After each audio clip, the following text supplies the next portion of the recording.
Cuando hablamos de Small Data y Big Data, un buen ejemplo, y bastante quemado, es un iceberg. ¿Sí? ¿Por qué? Hoy se considera a nivel global que solamente el 12% de las organizaciones, ya sean empresas grandes, pequeñas, gobierno, ONG, lo que sea, solamente trabajan con el 12% de la información que aparece sobre su organización. Solo el 12%.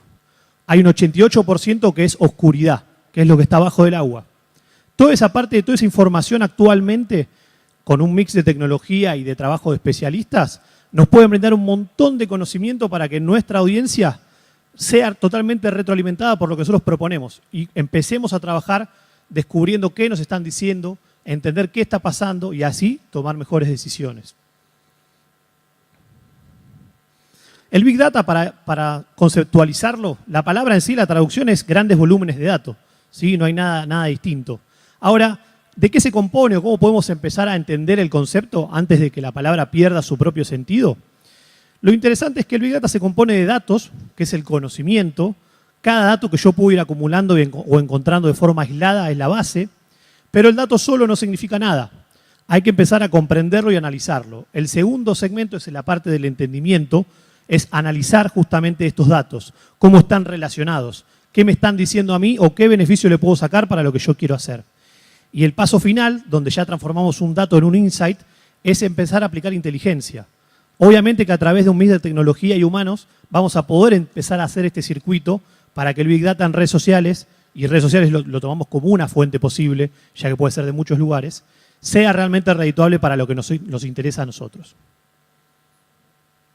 Tenemos un participante que nos mandó un tweet, el Mago Sin Dientes, que nos preguntaba, ¿para qué sirve analizar Big Data en redes sociales? Obviamente que no es la cuenta de él, no es un chiste. No lo veo por ahora. Cuando nos preguntan para qué sirve analizar las redes sociales y por qué el Big Data, hay varias respuestas posibles. Pero lo más interesante es entender que hay 6 puntos fundamentales que vamos a poder lograr sacarle provecho si empezamos a trabajar de esta manera. El primero son las campañas. Cada vez que corramos algún tipo de contenido, ya sea orgánico o alguna campaña publicitaria, vamos a poder medir el segundo a segundo de cuál es el impacto que vamos generando. Hoy en día tenemos la posibilidad de trabajar real time, de poder conseguir la información al instante, y esto hace que nosotros podamos saber inmediatamente qué está pasando y hasta poder trabajar sobre ese resultado si no es el que estamos buscando. Esto se utiliza muchísimo también en el sector público, por ejemplo, para cuando hay algún tipo de entrevista con un funcionario o cuando alguna marca presenta algún lanzamiento, ver en tiempo real qué está pasando. Hoy lo podríamos aplicar, por ejemplo, si analizamos el hashtag del Social Media Day, ver qué es lo que ustedes están diciendo. ¿Sí? Eso se puede trabajar en tiempo real. El segundo, si me acompaña el aparatito, es la opinión pública. ¿Qué están diciendo las personas? ¿Qué está diciendo la ciudadanía? ¿Qué está diciendo todos los que participan sobre conversaciones? Esto muchas veces no tiene que ver solamente con lo que yo propongo o lo que yo estoy investigando. ¿Qué están diciendo sobre temáticas? Porque muchas veces pasa que en redes sociales somos ciegos y proponemos nuestro contenido, nuestro community manager establece un calendario y publica algo, pero después aparece algo como lo de Messi el otro día, o aparece algo como lo de Matías Salé ayer, que copa las redes sociales, y tu contenido pasa sin pena ni gloria. Entonces, cuando el Big Data te permite trabajar sobre lo que es la opinión pública, vas a poder también monitorear todo lo que está pasando para saber cómo y cuándo participar.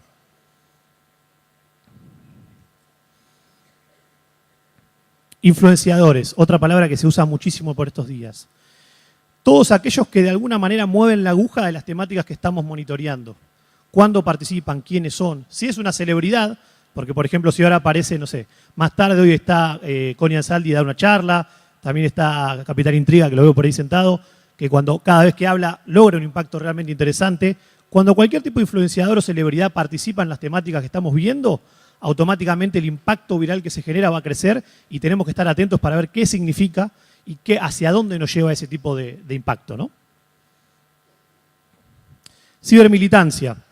Esto está orientado bastante a lo que es política, pero con este tipo de herramientas nosotros podemos entender, si estamos trabajando en una campaña política con un espacio de información sensible, si desde algún lado nos están haciendo una mala pasada con algún tipo de robots o de fake que están trabajando en una tendencia para llevarla hacia un lado más negativo o para un lado positivo.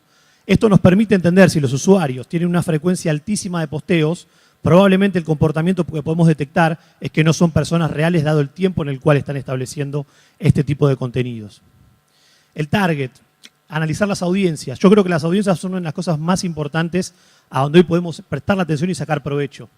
¿Quién es nuestra audiencia? ¿Quiénes son nuestros públicos afines? ¿Hacia dónde podemos segmentar campañas o quiénes son las personas que más feedback nos dan de lo que estamos proponiendo? Hoy en día se torna tan importante como hasta el propio contenido. En redes sociales siempre se habla de que el contenido es el rey, lo cual es verdad, pero hoy en día si no trabajamos pensando en audiencias, el contenido no va a tener ningún tipo de impacto y estaríamos perdiéndonos una gran parte de lo que es la posibilidad que esto ofrece. Y el último es trabajar sobre gestión de crisis. Esto es muy interesante porque obviamente en redes sociales es todo lindo hasta que nos toca sufrir alguna crisis. Hay muchas que van cambiando. Traje algunos ejemplos para pasar de la parte más técnica a la parte más de ejemplificación. Pero lo interesante es poder saber cómo con herramientas de Big Data podemos estar gestionando y monitoreando qué tipo de crisis estamos sufriendo, si está creciendo, si está bajando, quién la está moviendo y cuáles son los principales términos que más nos tendrán que preocupar. Una vez hecha esta introducción, vamos a pasar a otra de las preguntas que siempre nos preguntan, que es todo muy lindo, toda esta parte teórica, pero ¿cómo se hace? ¿Sí? ¿Cómo lo bajamos? O sea, ¿cómo llegamos a responderle a un tipo que nos pregunta esto, ¿no? Y básicamente se me ocurrió traer el ejemplo de Tom Cruise. Tal vez los millennials no lo conocen porque ahora está bastante viejo, pero es un tipo que hizo varias películas muy buenas, bastantes, y una de las más interesantes para mí fue Minority Report. Esta película, que seguro si enganchan el cable a la madrugada, casi siempre la pasa TNT o algo así, es una película que propone una tecnología avanzada, donde ese tipo de tecnología puede prever situaciones de potenciales crímenes. Ahora, esa tecnología necesita de Tom Cruise para ser interpretada y para poder activarse y que la policía vaya y capture al potencial asesino. Después la película tiene un desenlace interesante, véanla, no la voy a spoilear, aunque es del 94, no sé.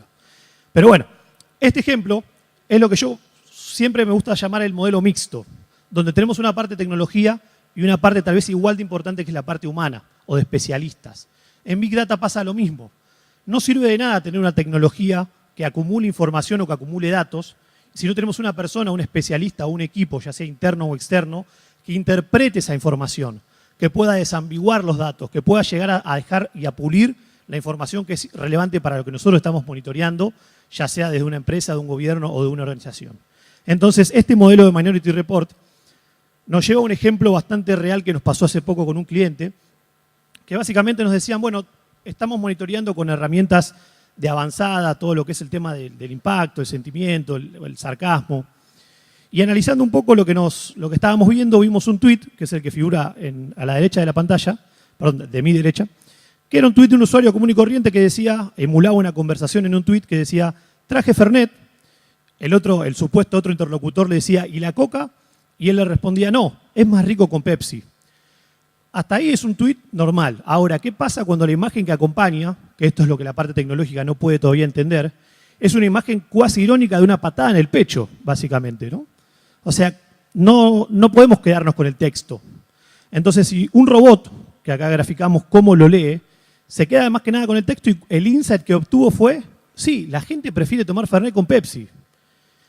Bueno, robot, te digo que estuviste equivocado, porque la verdad que cuando uno lo analiza, se puede sacar el tono, la ironía o el sarcasmo, y claramente este tipo de mención, cuando analizamos el sentiment, es negativa para la marca.